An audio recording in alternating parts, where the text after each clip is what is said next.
सातारा शहरातील मुस्लिम बांधवाच्या वतीने शाही मस्जिद येथे काल मस्जिद परिचय कार्यक्रमाचे आयोजन करण्यात आले होते। या कार्यक्रमाला खासदार उदयनराजे भोसले आणि आमदार शिवरेंद्रराजे भोसले उपस्थित राहून मस्जिद परिचय घेतला।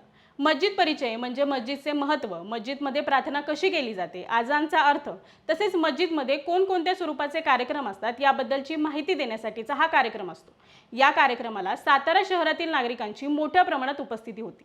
या कार्यक्रमात सहभागी नागरिकांना कुराण तसेच मोहम्मद पैगंबर यांनी लिहिलेले पुस्तक मोफत देण्यात आले। स्तुत्य असा कार्यक्रमाचं आणि संपूर्ण मुस्लिम बांधवांनी जे केलंय त्यांचं मी स्वागत करतो। मुळात ही मस्जिदचं नाव शाही मस्जिद आहे। पुरातन काळापासून म्हणजे पूर्वीच्या काळापासून छत्रपती शिवाजी महाराजांच्या वेळेपासून जर आपण पाहिलं तर सर्व धर्म समभावाची जी संकल्पना होती ती मांडली, ती आचरणात आणली आणि ती रुजवली। अशी जे ज्येष्ठ बंधू या ठिकाणी त्यांनी मार्गदर्शन केलं। खरंच अलीकडच्या काळात दुर्दैवाने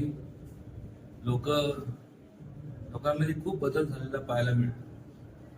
एक काळ तो होता ज्यावेळेस समाज हा केंद्रबिंदू मानून त्यांना हे समाज केवळ माझं कुटुंब म्हणजे माझ्यापुरतं मर्यादित नसतं।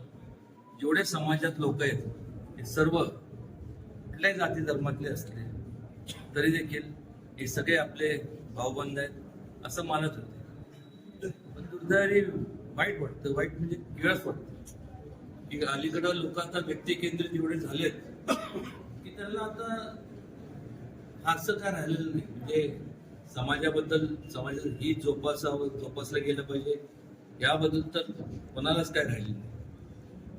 प्रत्येकाला वाटतं की त्या समाजात कुठलाही समाज असो की आपण त्याचा फायदा आपल्या वैयक्तिक स्वार्थासाठी केला पाहिजे आणि हे फार घातक आहे। कारण हे असं जर चालत राहिलं तर आज एवढा मोठा आपला विशाल हा देश आहे, जगातली सगळ्यात मोठी लोकशाही म्हणून या भारत देशाकडे पाहिलं जातं। प्रत्येक जण जर असं म्हणायला लागलं की आम्ही ह्या जातीतले त्या जातीतले तर देशाचे तुकडे व्हायला फार काळ लागणार नाही।